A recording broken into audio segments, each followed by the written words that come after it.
A San Diego County supervisor wants to shut down what she calls fraudulent crisis pregnancy centers, and the county could decide what to do about them at a meeting tomorrow. Multiple shoe stores hit in a series of overnight burglaries. Their job is to rescue people, but they're risking their own health daily. How Imperial Beach lifeguards are dealing with the sewage crisis as it gets worse. The Aztecs tip off the regular season first game after a run to the national championship game. They're going to unveil 3 banners tonight. The Chargers may have broken our hearts and moved to Los Angeles, but their #1 fan, Larry, still lives in San Diego. CBS 8 News live at 6 starts right now.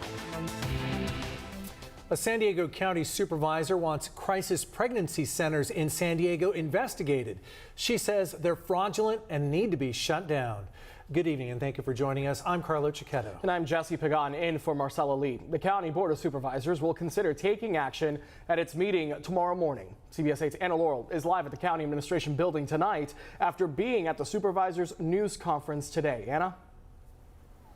That's right, Jesse. Now, supporters of the centers say that shutting them down is a direct attack on women who need help. But out at that news conference earlier today, that county supervisor and those representatives with Planned Parenthood, well, they call those crisis pregnancy centers fraudulent, fake medical clinics. They're not new, but they are newly aggressive. They're fake centers pretending to offer reproductive health care advice to women. Supervisor Tara Lawson-Raymer says she's asking the county's Board of Supervisors to approve spending county time and resources to tell women crisis pregnancy centers are fake and dangerous and look to see if they can shut them down. They do not offer actual medical advice. They do not offer any kind of prenatal services.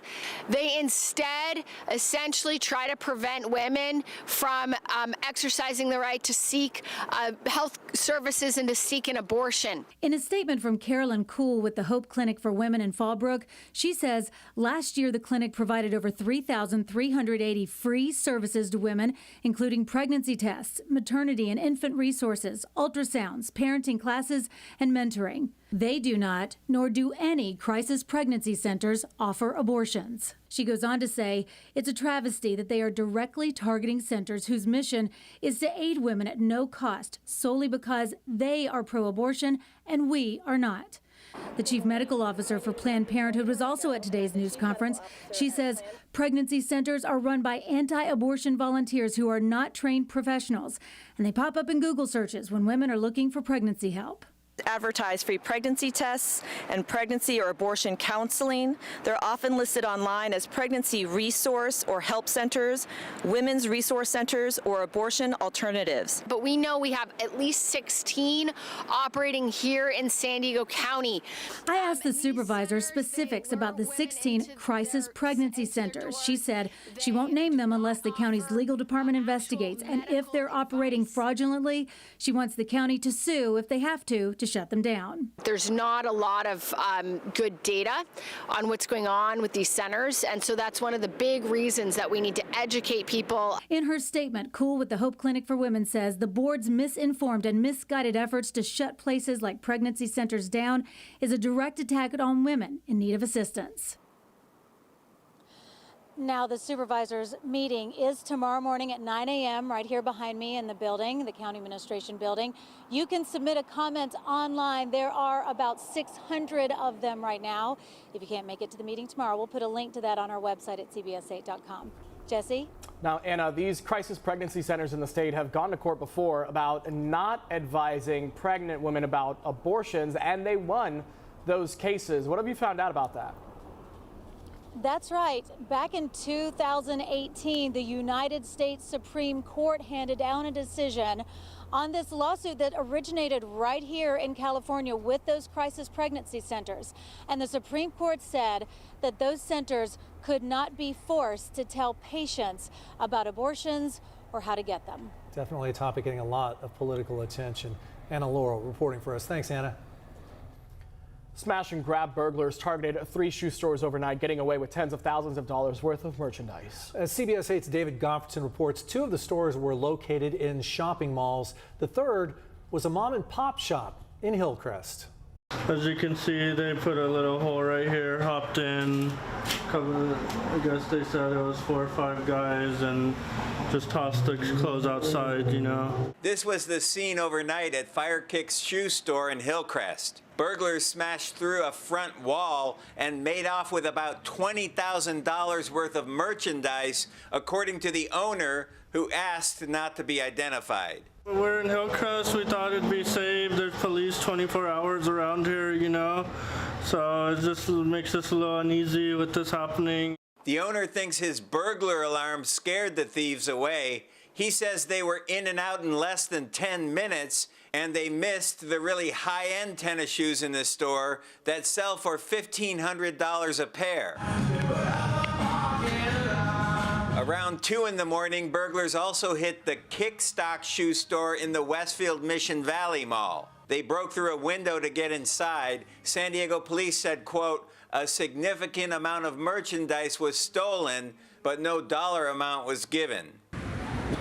Then around 4 a.m., police say the same group of about 4 burglars attempted to break into this City Kicks shoe store in the University Town Center Mall. But the attempted burglary there was unsuccessful and no windows were broken. It's the same shoe store that was burglarized back in November 22. The suspects got away in that incident as well, and police recovered merchandise in the parking lot. Meanwhile, back in Hillcrest, the owner of the Firekick store says he plans on increasing security. It's hard to really prevent it, but just got to have some more safer measures in place. We're probably going to get another gate out front, you know. It looks like there is surveillance video of these thieves breaking into the stores. As soon as police release it, we'll put it on our website at cbs8.com. If you have any information, contact the San Diego Police Department. In Hillcrest, David Gottfredson, CBS 8. Thank you, David. Right now, SDG&E is proposing a big change to how it bills customers, and there's a lot of pushback. The utility held 2 meetings with the California Public Utilities Commission at Escondido City Hall today. SDG&E says it wants to charge a flat rate fee based on income on top of the charges for actual usage. That means some people may pay less than they are now, but it also means some people may pay more. People at the first meeting today shared their frustration. Why are we having this meeting? Is this to make the commissioner, make us think that the commissioner really cares about us? You guys always give San Diego Gas and Electric what they want. Every time a rate comes up, it gets approved. It's not fair. The utility companies have until next year to authorize a plan to move forward. Once that's in place, customers would see changes to their bills in 2026. 2 more virtual meetings will happen on November 20th. Election day is almost here. Yeah, 3 races will be decided in the San Diego County special election tomorrow. First, there's the runoff for the District 4 County Supervisor seat to replace Nathan Fletcher. Monica Montgomery Stepp and Amy Reichert are on the ballot for that one. Then there's the Chula Vista City Attorneys. Candidates include Dan Smith, Bart Miesfeld, and Marco Verdugo.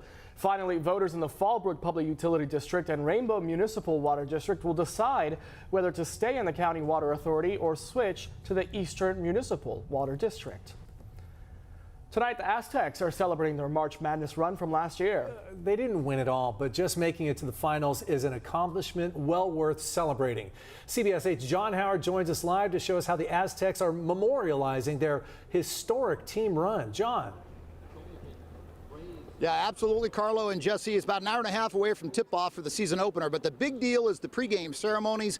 The Aztecs are going to hoist 3 banners, one of which is much bigger than the other 2, but all 3 banners worthy of being put up in the rafters.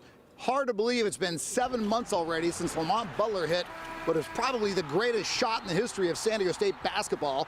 I said this last spring, I'll say it again. I think it's one of the 3 greatest moments in San Diego sports history, period. Joining Steve Garvey's home run in the '84 National League Championship Series and Dennis Gibson batting down the pass in 1995 that sent the Chargers to the Super Bowl. Butler's buzzer beater in the Final Four sent the Aztecs to the national championship game.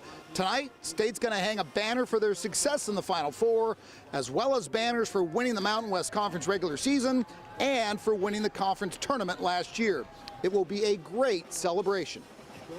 Definitely going to be, really exciting to know that it's going to be packed out, a bunch of fans there. It's going to be great to see, our hard work paid off, finally getting to see the banners raised up in there. That's what we came here to do, raise banners and win championships. That's going to be great. And we're either going to play well and they're going to say it's because of the banners, or we're going to play poorly and they're going to say it's because of the banners. But as long as they don't say it's because of the coaching, we're going to be fine. I tell you, if the Aztecs perform as well this year as that soundbite from Coach Dutcher, they're going to do well. That was a great soundbite. The fans are flowing into the arena right now, taking on Cal State Fullerton. The Aztecs a 14-point favorite, but Fullerton won 20 games last year and went to the NCAAs. I think they're going to be ready to put up a fight to the Aztecs. We'll have full highlights, post-game sound for you, and video of the banners tonight on the final quarter on CW6. Carlo, Jesse, let's go back to you now. Thanks, Sean. Let's hope we're putting up more banners this time next year. Coming up, a local group helping military service members transition to civilian life. And we'll preview the Warrior Foundation's new Freedom Station. Today was a pretty nice start to the week. Now, we did have some cool temperatures out there. We were a little below seasonal for downtown. We're going to take one more day with a slip in temperatures before things start to heat up around here. Details on why coming up. The cross-border sewage problem impacts multiple parts of life in the South Bay. More on the effects it's having on lifeguards still ahead.